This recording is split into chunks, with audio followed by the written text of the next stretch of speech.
Hi student, good morning. देखो बच्चों, जो पिछली क्लास थी आपकी, उस क्लास के अंदर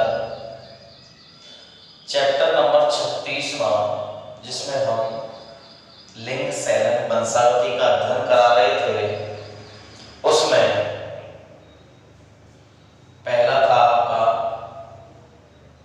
वर्णांधता, दूसरा था हीमोफीलिया, तीसरा था सिकल सेल एनीमिया रोग और एक और रह गया था। उसका नाम है बेटा फिनाइल कीटोन यूरिया। ये रह गया था बेटा लास्ट चैप्टर नंबर 36 में से। अब फिनाइल कीटोन यूरिया रोग क्या है? देखो बेटा, फिनाइल, इस रोग से जो भी पीड़ित व्यक्ति होगा उसके अंदर की बात कर रहे हैं हम। तो इस रोग में फिनाइल एलेनिन अमीनो अम्ल को फिनाइल एलेनिन अमीनो अम्ल को टायरोसिन अमीनो अम्ल में फिनाइल एलेनिन अमीनो अम्ल को टायरोसिन अमीनो अम्ल में बदलने वाले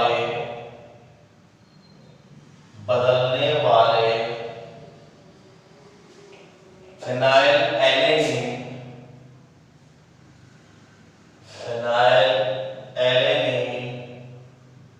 हाइड्रोक्सिलेज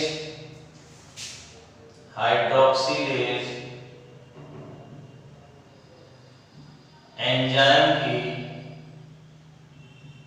कमी हो जाती है।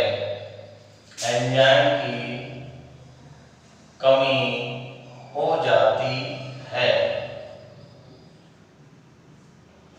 फिनाइल एलेनिन अमीनो अम्ल को टायरोसिन अमीनो अम्ल में बदलने वाले फिनाइल एलेनिन हाइड्रोक्सिलेज एंजाइम की कमी हो जाती है, जिससे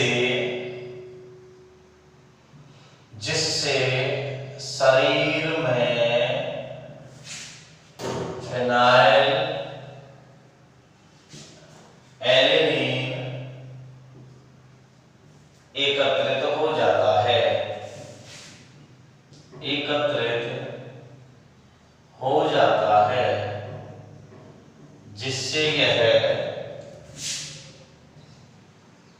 जिससे यह पायरुविक अम्ल और कीटोन में बदल जाता है। अब पायरुविक अम्ल और कीटोन बन गए, इनका किडनी के द्वारा, इन दोनों जो चीज हैं इनका किडनी के द्वारा यानी कि वृक्कों के द्वारा अवशोषण नहीं हो पाता है। वृक्कों द्वारा अवशोषण की क्रिया नहीं हो पाती है, जिससे कीटोन मस्तिष्क में, मस्तिष्क में जमा हो जाता है, जिससे व्यक्ति में मंदबुद्धिता आ जाती है। ठीक है बेटा, एक बार दोबारा सुनिए आप। फिनाइल एलेनिन अमीनो अम्ल को फिनाइल एलेनिन अमीनो अम्ल को टायरोसिन अमीनो अम्ल में फिनाइल एलेनिन अमीनो अम्ल को टायरोसिन अमीनो अम्ल में बदलने वाले फिनाइल एलेनिन हाइड्रोक्सिलेज एंजाइम की कमी हो जाती है। देखो बेटा, चैप्टर नंबर जो 36 था उसका लास्ट टॉपिक है फिनाइल कीटोन यूरिया। दिया। अब देखो, जिस व्यक्ति में यह रोग है उस रोगी व्यक्ति में फिनाइल एलेनिन अमीनो अम्ल को टायरोसिन अमीनो अम्ल में बदलने वाले फिनाइल एलेनिन हाइड्रोक्सिलेज एंजाइम की कमी हो जाती है, जिससे शरीर में फिनाइल एलेनिन एकत्रित हो जाता है। जब यह अमीनो अम्ल टायरोसिन में नहीं बदलेगा तो यह शरीर में एकत्रित होता रहता है और अनेक रासायनिक क्रियाओं के द्वारा यह पायरुविक अम्ल और कीटोन में बदल जाता है। अब कीटोन का, पायरुविक अम्ल का, कीटोन की बात कर रहे हैं, तो इन कीटोन का वृक्कों के द्वारा अवशोषण नहीं हो पाता है, अर्थात बहुत कम मात्रा में हो पाता है, जिससे यह सीधा ही मस्तिष्क में जमा होता रहता है, जिससे व्यक्ति में मंदबुद्धिता आ जाती है।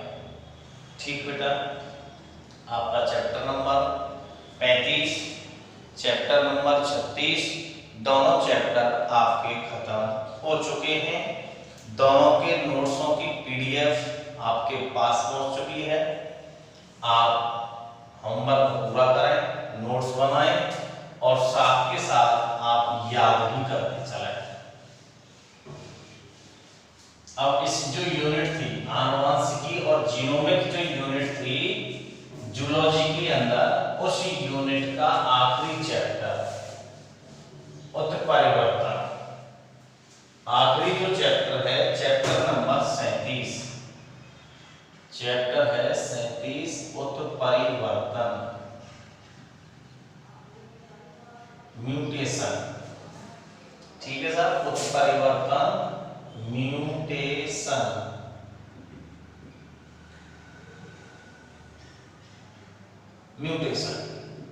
उत्परिवर्तन। अब सबसे पहली बात हमारे सामने ये आती है कि उत्परिवर्तन किसे कहते हैं, उत्परिवर्तन है क्या चीज। जब हमारे उत्परिवर्तन समझ में आ जाएगा तो फिर हम आगे चैप्टर भी आसानी से समझ में आ जाएगा। उत्परिवर्तन की बात करते हैं तो बेटा ध्यान से सुनना, जीवों में अर्थात गुणसूत्रों में, जीवों में अर्थात गुणसूत्रों में आकस्मिक होने वाले, जीवों में आकस्मिक या अचानक कह सकते हैं हम, जीवों में आकस्मिक या अचानक होने वाले वंशानुगत परिवर्तनों को उत्परिवर्तन कहते हैं।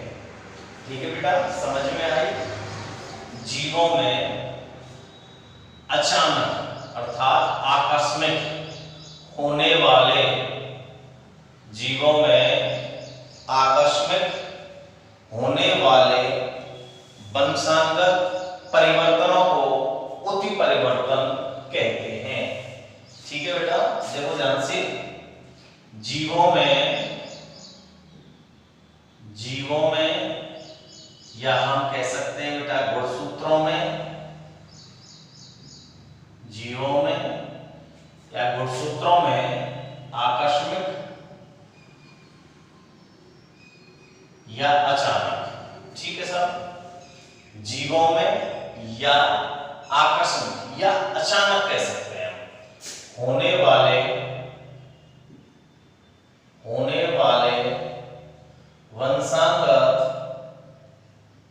परिवर्तनों को, होने वाले वंशानुगत परिवर्तनों को उत्परिवर्तन कहते हैं, उत्परिवर्तन कहते हैं। ठीक है बेटा, जीवों में आकस्मिक या अचानक होने वाले वंशानुगत परिवर्तनों को उत्परिवर्तन कहते हैं। अर्थात हम ये कह सकते हैं कि उत्परिवर्तन वह प्रक्रिया है, अर्थात उत्परिवर्तन वह प्रक्रिया है, अर्थात उत्परिवर्तन वह प्रक्रिया है जिसमें डीएनए अनुक्रम में परिवर्तन होने से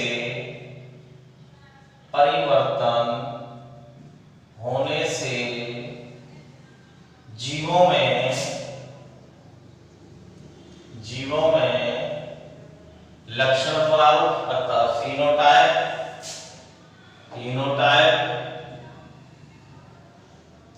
एवं जीनोटाइप जीन प्रारूप में परिवर्तन हो जाता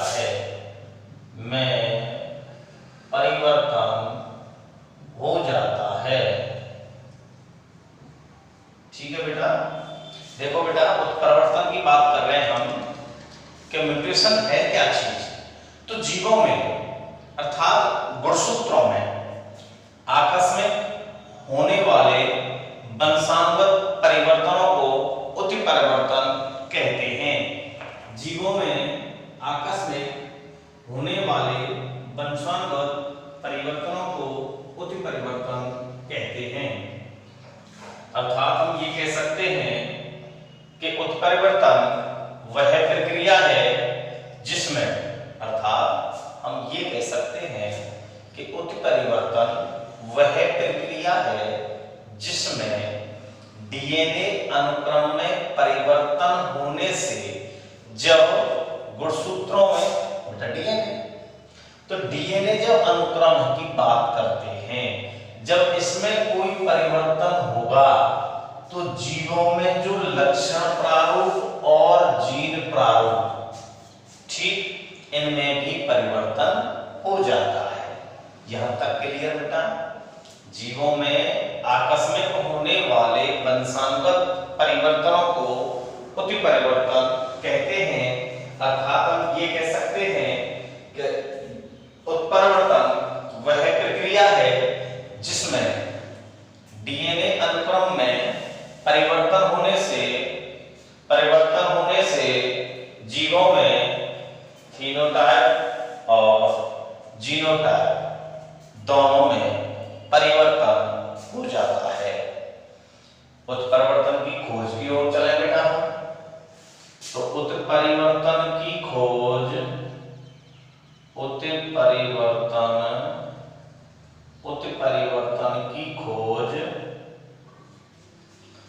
हुगो डी व्रीज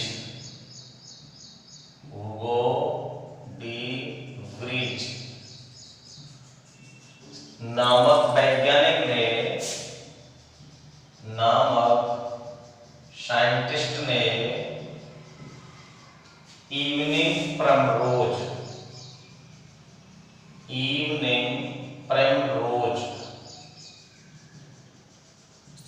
नामक पादप में की थी। आइथोनेरा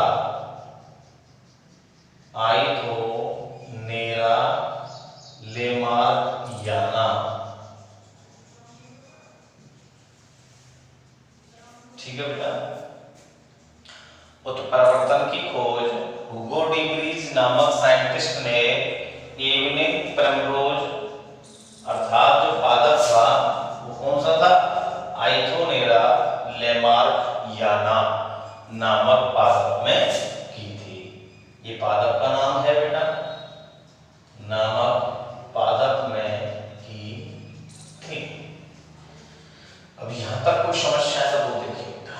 एक बार फिर बढ़ते हैं उत्परिवर्तन के बारे में कि जीवों में आकस्मिक होने वाले वंशानुगत परिवर्तनों को उत्परिवर्तन कहते हैं। अर्थात हम ये कह सकते हैं कि उत्परिवर्तन वह प्रक्रिया है जिसमें डीएनए अनुक्रम में परिवर्तन होने से जीवों में फिनोटाइप और जीनोटाइप में परिवर्तन हो जाता है। उत्परिवर्तन बेटा अचानक होगा और अचानक होने के बाद होगा क्या कि जो डीएनए अनुक्रम है उस डीएनए अनुक्रम में जब परिवर्तन हो जाएगा तो जीवों का जो लक्षण प्रारूप है और जो जीन प्रारूप है दोनों में परिवर्तन हो जाता है, अर्थात जीव की बाह्य संरचना भी बदल जाएगी और उसकी अगर हम रासायनिक आनुवंशिक संगठन की बात करेंगे तो वहां भी परिवर्तन हो जाता है। उत्परिवर्तन की खोज ह्यूगो डी व्रीज नामक साइंटिस्ट ने इवनिंग प्राइमरोज अर्थात आइथोनेरा लेमार्कियाना पादप में की थी। अब हम उत्परिवर्तनवाद पढ़ते हैं कि उत्परिवर्तनवाद क्या है। उत्परिवर्तनवाद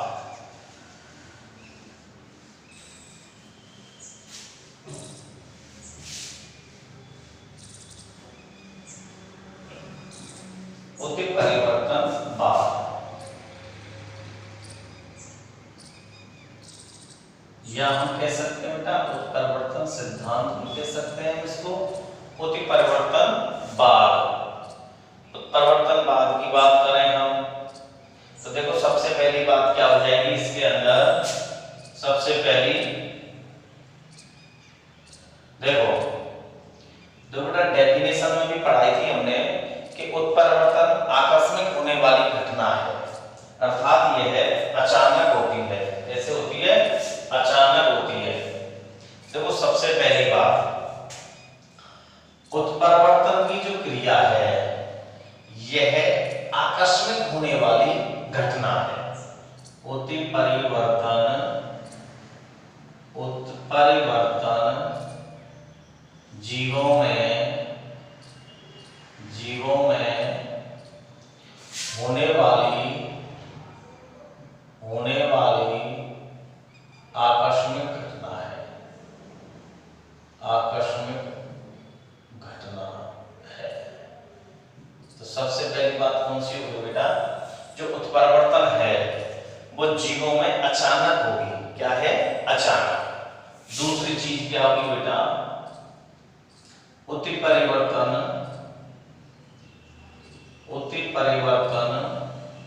जीवों में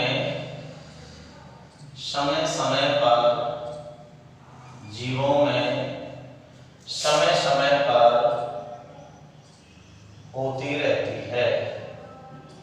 अर्थात जो उत्परिवर्तन है वो जीवों में समय समय पर होता रहता है। तीसरी चीज बेटा जब उत्परिवर्तन की क्रिया होगी, जब परिवर्तन होगा तो उत्परिवर्तन से जो उत्पन्न संतति हैं, जनकों से जो संतति उत्पन्न होंगी, उत्परिवर्तन से जनकों से उत्पन्न होने वाली संतति में भिन्नता आती है। उत्पन्न होने वाली संतति भिन्न होती है। ठीक है बेटा, नेक्स्ट अगली क्यूज चलते हैं। जब उत्परिवर्तन होगा तो उत्परिवर्तन से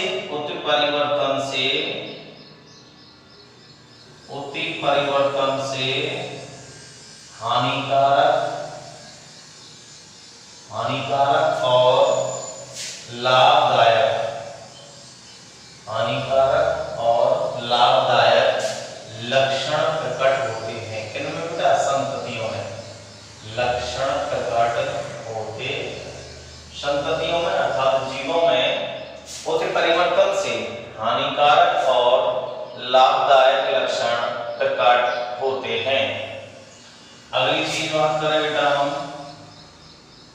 तो जो हानिकारक लक्षण है, हानिकारक लक्षण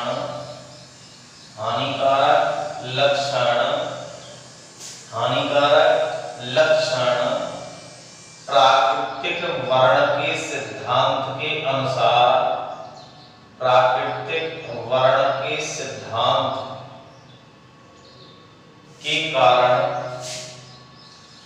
के कारण नष्ट हो जाते हैं। केवल लाभदायक लक्षण शेष रहते हैं। केवल लाभदायक लक्षण शेष रहते हैं। उत्परिवर्तन जीवों में होने वाली आकस्मिक घटना। एक मिनट बेटा आप लिख लीजिए इनको।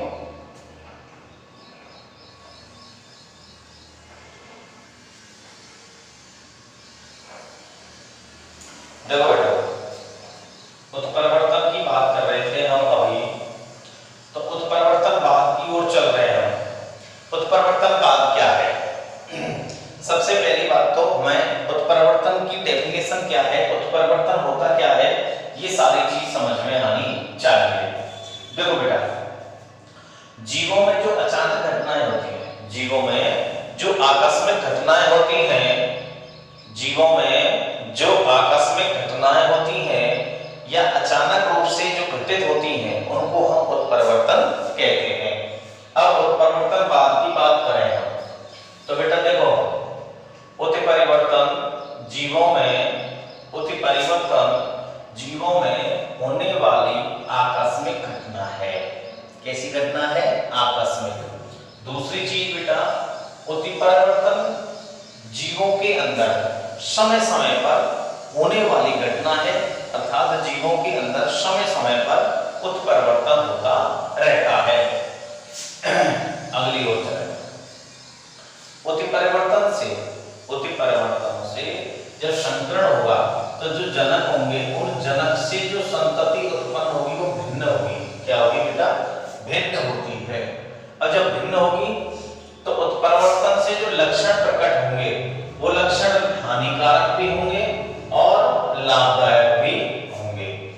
अब चूंकि प्राकृतिक वर्ण का जो सिद्धांत है उस सिद्धांत के अनुसार जो हानिकारक लक्षण हैं अर्थात जिनका शरीर में कोई भी उपयोग नहीं होता है, अर्थात प्राकृतिक वर्ण का सिद्धांत था, प्राकृतिक चयन, वर्णानुक चयन, प्रकृति के द्वारा जिन लक्षणों का चयन कर लिया जाता है या प्रकृति के अनुरूप जो होते हैं वो तो शेष रहते हैं, बाकी सभी नष्ट हो जाते हैं। तो इस सिद्धांत के अनुसार जो हानिकारक जो लक्षण हैं वो तो नष्ट हो जाते हैं, केवल क्या बचेगा? लाभदायक लक्षण शेष रहते हैं। यहां तक कोई समस्या? लिख लीजिए इनको।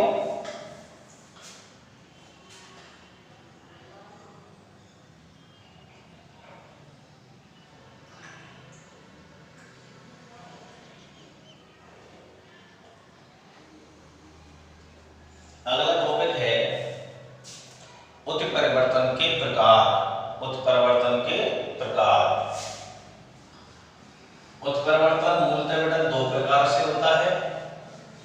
एक है जीन उत्परिवर्तन जिसको हम बिंदु उत्परिवर्तन कहते हैं, और दूसरा होता है बेटा गुणसूत्र उत्परिवर्तन। पहला कौन सा है? जीन उत्परिवर्तन। दूसरा कौन सा होता है? गुणसूत्र उत्परिवर्तन। उत्परिवर्तन के प्रकार। उत्परिवर्तन के प्रकार। देखिए बेटा उत्परिवर्तन दो प्रकार से होता है। कितने प्रकार से? दो प्रकार का होता है। दो प्रकार का होता है। देखो सबसे पहला जो है, सबसे पहला ये हेडिंग लिखते हैं हम, जीन उत्परिवर्तन। जीन उत्परिवर्तन। इस जीन उत्परिवर्तन को हम बिंदु उत्परिवर्तन भी कहते हैं। बिंदु उत्परिवर्तन भी कहते हैं। ठीक है बेटा। देखो जीन उत्परिवर्तन की बात करें हम तो जब डीएनए के नाइट्रोजन क्षारक के अनुक्रम में बेटा 11th क्लास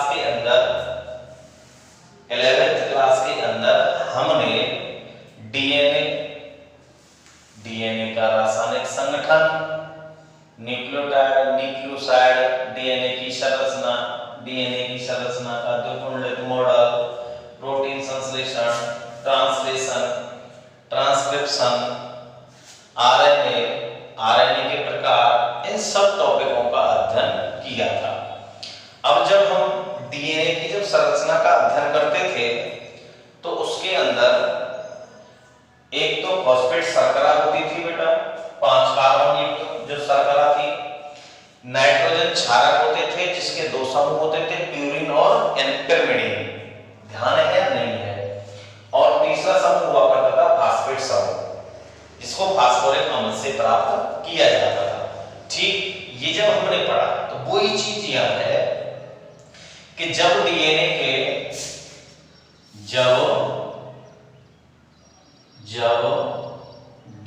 के नाइट्रोजन क्षारकों के अनुक्रम में, जब डीएनए के नाइट्रोजन क्षारकों के अनुक्रम में, जब डीएनए के नाइट्रोजन क्षारकों के अनुक्रम में परिवर्तन होता है तो उसे हम जीन उत्परिवर्तन कहते हैं। जब डीएनए के नाइट्रोजन क्षारकों के अनुक्रम में परिवर्तन होता है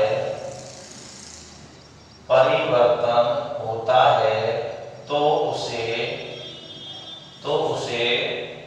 जीन उत्परिवर्तन या बिंदु उत्परिवर्तन कहते हैं। जब डीएनए के नाइट्रोजन क्षारक, बेटा नाइट्रोजन क्षारक मैंने पहले बताया 2 समूह हुआ करते थे, प्यूरिन और पिरिमिडीन, एडेनिन और गुआनिन, ये तो प्यूरिन के अंदर आते थे, और साइटोसिन और थाइमिन ये आपका पिरिमिडीन के अंदर आता था। प्यूरिन जो समूह था, एडेनिन और गुआनिन, इनके मध्य में डबल बॉन्ड होता था, और साइटोसिन थाइमिन के मध्य में ट्रिपल बॉन्ड होता था। इसके अलावा आरएनए की जब संरचना का अध्ययन करते हैं तो वहां थाइमिन की जगह यूरेसिल होता है, ये ध्यान है आपको। तो जब डीएनए के नाइट्रोजन क्षारकों के अनुक्रम में परिवर्तन होता है तो उसे जीन उत्परिवर्तन कहते हैं। इसे क्षार युग्म उत्परिवर्तन भी कहते हैं। एक नाम निकल आया बेटा इसका, क्षार युग्म उत्परिवर्तन भी कहते हैं। देखो बेटा, जीन उत्परिवर्तन के 3, जीन उत्परिवर्तन नाम हो गया, बिंदु उत्परिवर्तन हो गया, और क्षार युग्म उत्परिवर्तन भी होगा। अब क्षार युग्म उत्परिवर्तन कैसे होगा? क्योंकि नाइट्रोजन जो क्षारक हैं उनमें जब परिवर्तन होगा तो उसको हम क्षार युग्म उत्परिवर्तन कहते हैं। इस जीन उत्परिवर्तन को हम निम्न बिंदुओं के द्वारा समझ सकते हैं। देखो, डीएनए के नाइट्रोजन क्षारक के अनुक्रम में किस प्रकार से परिवर्तन होगा वो देखिए आप। इसमें सबसे पहली चीज आएगी बेटा संक्रमण, अर्थात हम ये कह सकते हैं बेटा जीन उत्परिवर्तन कितने प्रकार का होता है, समझाइए। तो जीन उत्परिवर्तन के प्रकारों की बात करें तो उसमें सबसे पहला है आपका संक्रमण। देखो बेटा, जब एक प्यूरिन न्यूक्लियोटाइड, ध्यान से सुनना बेटा, जब एक प्यूरिन न्यूक्लियोटाइड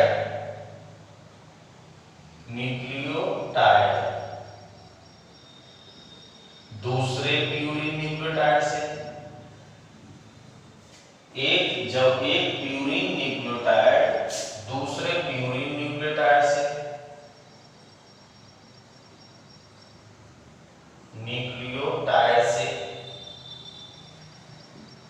या एक पिरिमिडीन न्यूक्लियोटाइड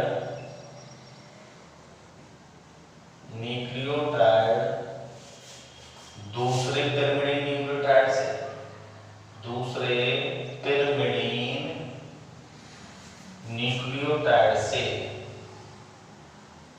न्यूक्लियोटाइड से अपना स्थान बदल लेता है, अपना स्थान बदल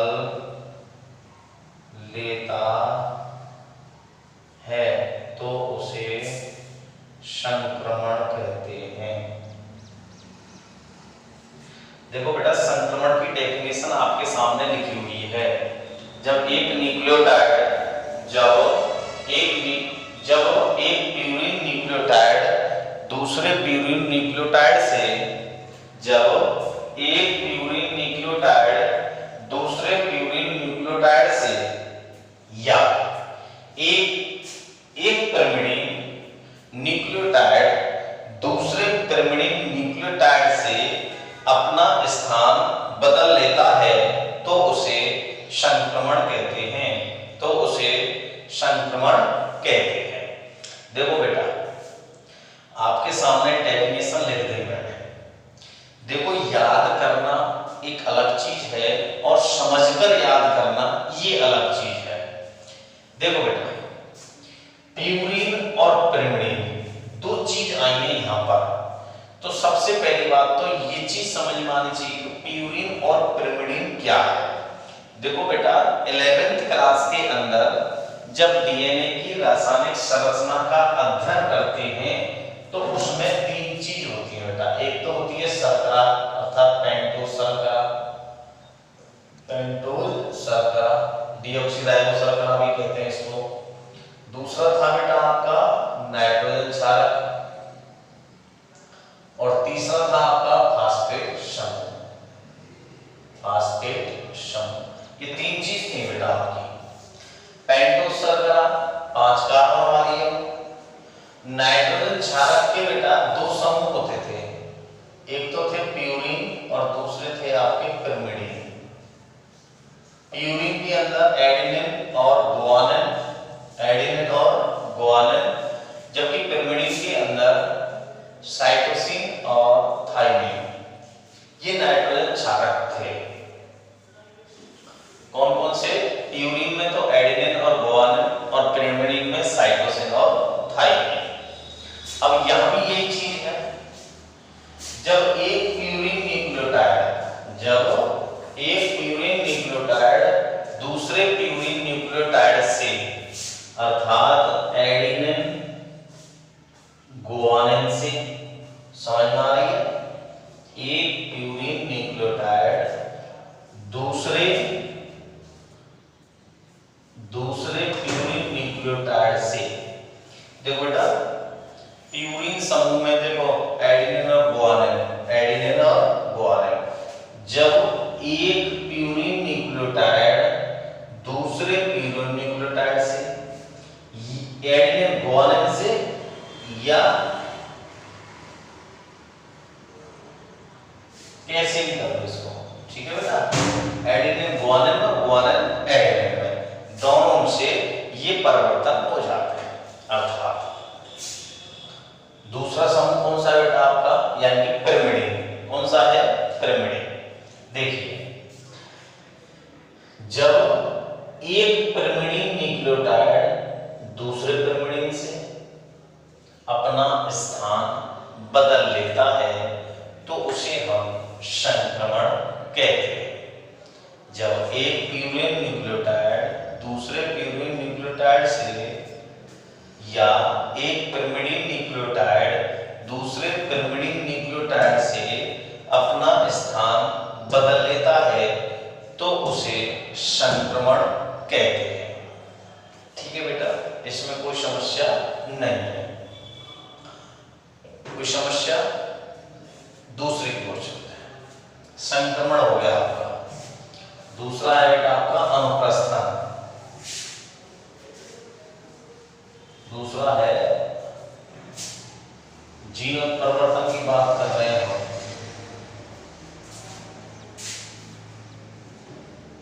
दूसरी चीज है आपकी अनुप्रस्थन। अनुप्रस्थ। वहां एक प्यूरिन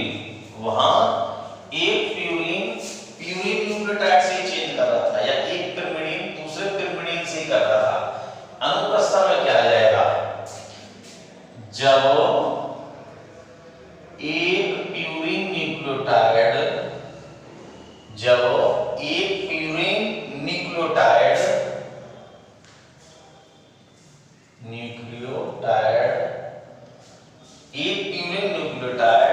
दूसरे पिरिमिडीन न्यूक्लियोटाइड से, ठीक है बेटा, दूसरे पिरिमिडीन न्यूक्लियोटाइड से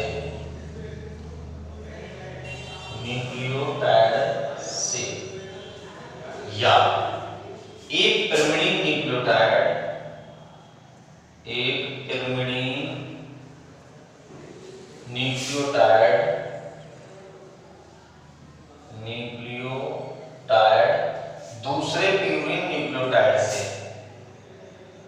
दूसरे प्यूरिन न्यूक्लियोटाइड से अपना स्थान बदल लेता है। देखो बेटा, संक्रमण में तो एक प्यूरिन दूसरे प्यूरिन न्यूक्लियोटाइड से बदलता है, जबकि एक प्यूरिन दूसरे प्यूरिन से या एक पिरिमिडीन दूसरे पिरिमिडीन से, लेकिन अनुप्रस्थ में क्रॉस हो जाएंगे। जब एक प्यूरिन न्यूक्लियोटाइड दूसरे पिरिमिडीन न्यूक्लियोटाइड से, या एक पिरिमिडीन न्यूक्लियोटाइड दूसरे प्यूरिन न्यूक्लियोटाइड से अपना स्थान, देखो बेटा समूह थे हमारे एडेनिन, गुआनिन, साइटोसिन, थाइमिन, ये तो प्यूरिन समूह है, ये आपका पिरिमिडीन है। यहां ऊपर नीचे हो जाएंगे बेटा, ठीक है। वहां तो एक प्यूरिन दूसरे प्यूरिन के साथ या एक पिरिमिडीन दूसरे पिरिमिडीन के साथ, यहां पर एक प्यूरिन न्यूक्लियोटाइड दूसरे पिरिमिडीन न्यूक्लियोटाइड से या एक पिरिमिडीन न्यूक्लियोटाइड दूसरे प्यूरिन न्यूक्लियोटाइड से अपना स्थान बदल लेता है, तो उसको हम अनुप्रस्थन कहते हैं। ठीक बेटा, तीसरे की ओर चल रहे हैं। तीसरा है बेटा आपका फ्रेम-शिफ्ट उत्परिवर्तन। देखो तीसरा है आपका फ्रेम शिफ्ट उत्परिवर्तन।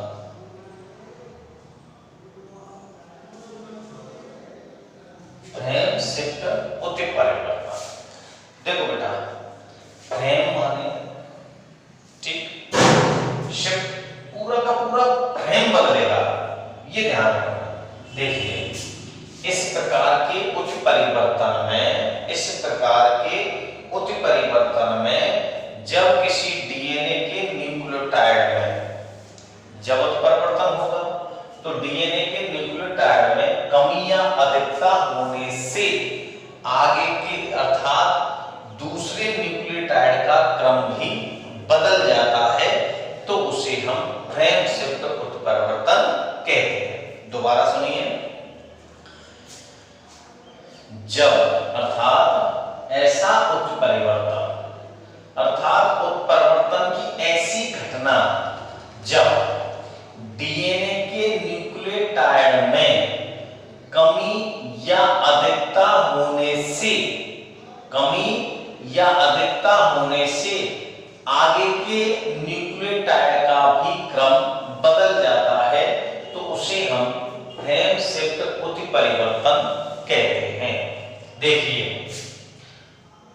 डीएनए के न्यूक्लियोटाइड में बेटा फिर सुन लीजिए आप, जब उत्परिवर्तन डीएनए के न्यूक्लियोटाइड में कमी या अधिकता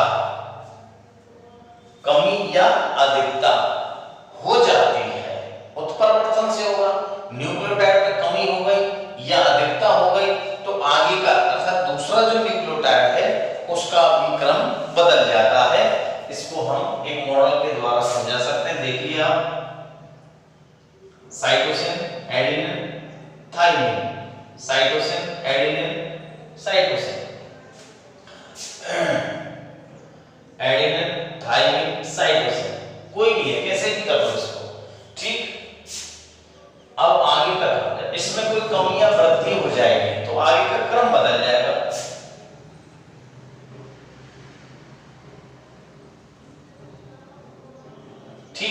देखिए आप ध्यान से समझना, बस समझने की आवश्यकता है। Cytosine, adenine, thymine, cytosine, adenine, cytosine, ठीक है बेटा, एडेनिन, थाइमिन, साइटोसिन, ये एक क्रम है, ये एक न्यूक्लियोटाइड है, ये मान के चलिए आप। डीएनए का कोई भी न्यूक्लियोटाइड है, क्रम है, इसमें कमी या अधिकता हो गई, कमी या अधिकता हो गई, तो आगे का फैमिली क्या हो जाएगा, चेंज हो जाएगा। देखिए आप, चेंज हो गया, ये तो सेम टू सेम है, अब चेंज हो गया, देखो, ठीक है, कमी या अधिकता हो गई, कमी हो गई या अधिकता हो गई, तो आगे का जो फ्रेम है, आगे का जो न्यूक्लियोटाइड है, उसका फ्रेम अर्थात उसका क्रम भी बदल जाता है, तो उसको हम फ्रेम शिफ्ट उत्परिवर्तन कहते हैं। समझ में आ गया बेटा? और जब किसी डीएनए के न्यूक्लियोटाइड में कमी या वृद्धि हो जाए, तो दूसरा जो न्यूक्लियोटाइड है उसका भी क्रम बदल जाता है, तो उसको हम फ्रेम शिफ्ट उत्परिवर्तन कहते हैं। अगला बेटा माइसेंस अर्थात अपार्यक,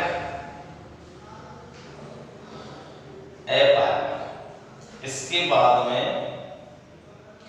नॉनसेंस अर्थात यानी कि निरर्थक, और अगला है बेटा साइलेंट, साइलेंट अर्थात इसको नीक कहते हैं बेटा, इसको कहते हैं बेटा nonsense,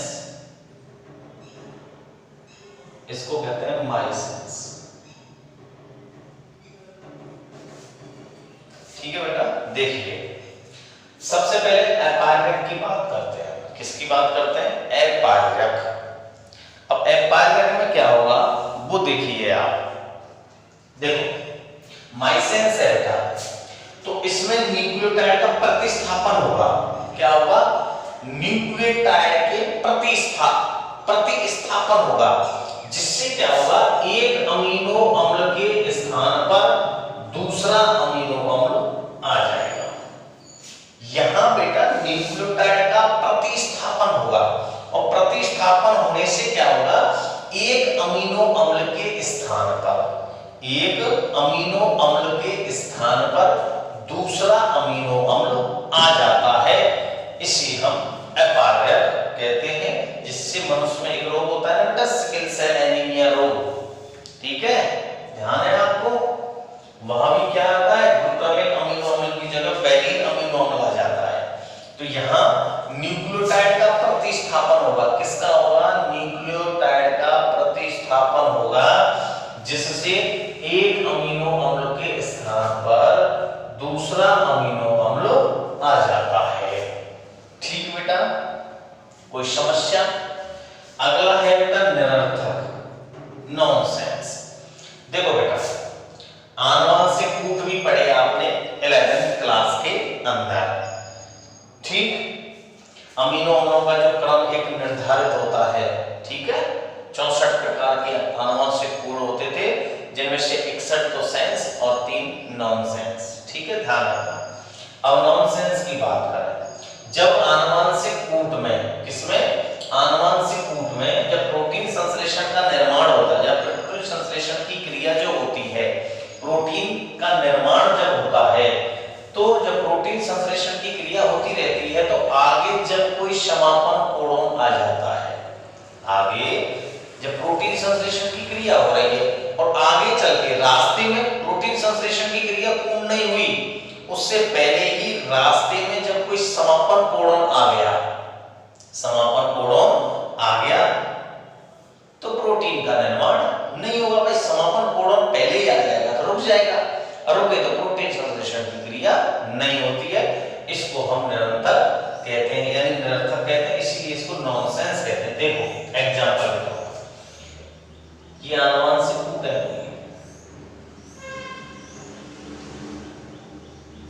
guanine adenine adenine, guanine adenine adenine, guanine adenine adenine. ठीक, अब बीच में आगे रास्ते में क्या आ जाएगा? समापन कोडोन आ जाएगा। यहाँ जैसे जी गुआनिन गुआनिन, अब यू ए ए ए, ये समापन कोडोन है। नॉनसेंस कोडोन 3 होते थे ना, उनमें से ये समापन कोडोन है, तो प्रोटीन की क्रिया रुक जाएगी। निरर्थक कहते हैं। अगली बेटा साइलेंट, क्या है साइलेंट। देखिए साइलेंट में क्या होगा, साइलेंट उत्परिवर्तन की क्रिया होगी लेकिन फिनोटाइप जीनोटाइप जो है ना उसमें परिवर्तन नहीं होगा, इसलिए इसको हम साइलेंट कहते हैं। समझ में आया कि नहीं आया? एक बार फिर सुन लीजिए बेटा कि उत्परिवर्तन के जो प्रकार थे वो दो प्रकार का था। उत्परिवर्तन दो प्रकार का था। पहला उत्परिवर्तन था जीन उत्परिवर्तन।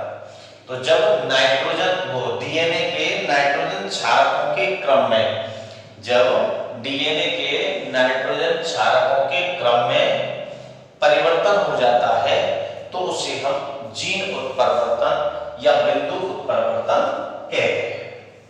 ठीक है बेटा, ये निम्न प्रकार का होता है। सबसे पहला था आपका संक्रमण। कौन सा था? संक्रमण। संक्रमण में ध्यान से सुनो बेटा, जब एक प्यूरिन न्यूक्लियोटाइड, पहला था आपका संक्रमण, संक्रमण, दूसरा था आपका अनुप्रस्थन, अनुप्रस्थन, तीसरा, चौथा, पांचवा और छठवां। अब पहला पढ़ना है संक्रमण। संक्रमण का मतलब क्या है? जब एक प्यूरिन न्यूक्लियोटाइड दूसरे प्यूरिन न्यूक्लियोटाइड से, अब प्यूरिन और न्यूक्लियोटाइड का मतलब आपको खूब पता है, जब एक प्यूरिन न्यूक्लियोटाइड दूसरे प्यूरिन न्यूक्लियोटाइड से, या हम ये कह सकते हैं एक पिरिमिडीन न्यूक्लियोटाइड दूसरे पिरिमिडीन न्यूक्लियोटाइड के साथ अपना स्थान परिवर्तन करते हैं तो उसको हम संक्रमण कहते हैं। ठीक। दूसरा है आपका अनुप्रस्थन।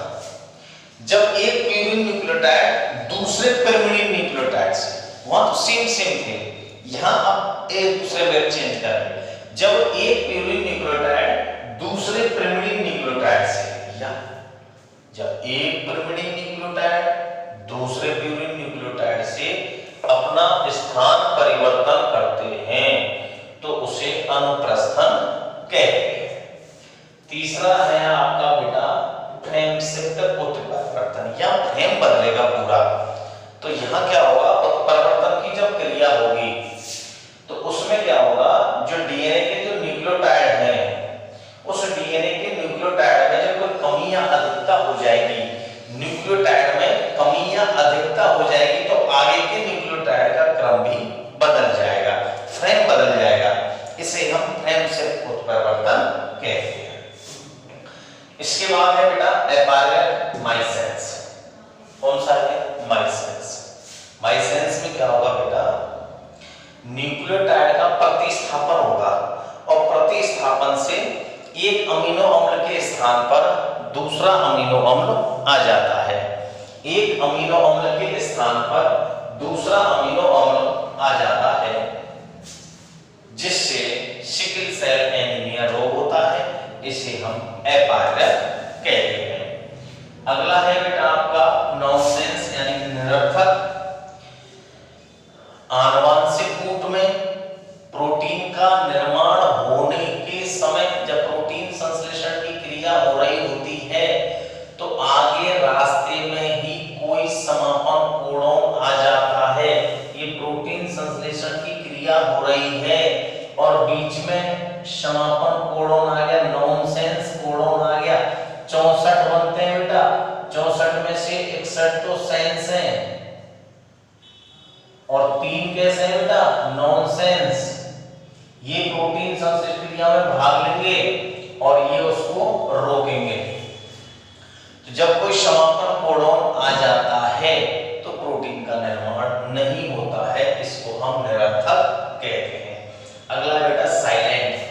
साइलेंट में क्या होगा, न्यूक्लियोटाइड में कोई भी परिवर्तन होगा लेकिन जीवों में फिनोटाइप में कोई भी परिवर्तन नहीं होता है, तो उसे हम साइलेंट कहते हैं।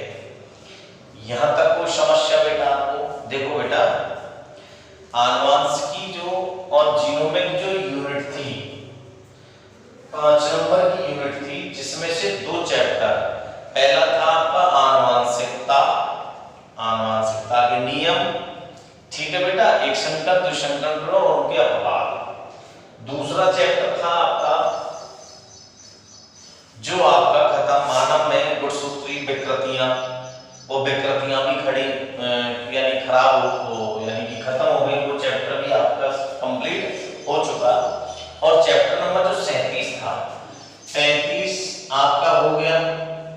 36 आपका हो गया, 37 ये चला। इन दोनों की पीडीएफ आपके पास पहुंच चुकी है, नोट्स बनाए। चैप्टर नंबर 37 पीडीएफ आज पहुंच जाएगी, साथ के साथ नोट्स बनाए, साथ के साथ इसका पढ़ें। और कोई भी समस्या आए, पढ़ाई करते समय, याद करते समय कोई भी टॉपिक समझ में नहीं आए तो आप कमेंट्स कर सकते हैं, या सबके पास मोबाइल नंबर है, पर्सनल नंबर पर आप फोन करके कर सकते हैं। इसके आगे की क्लास में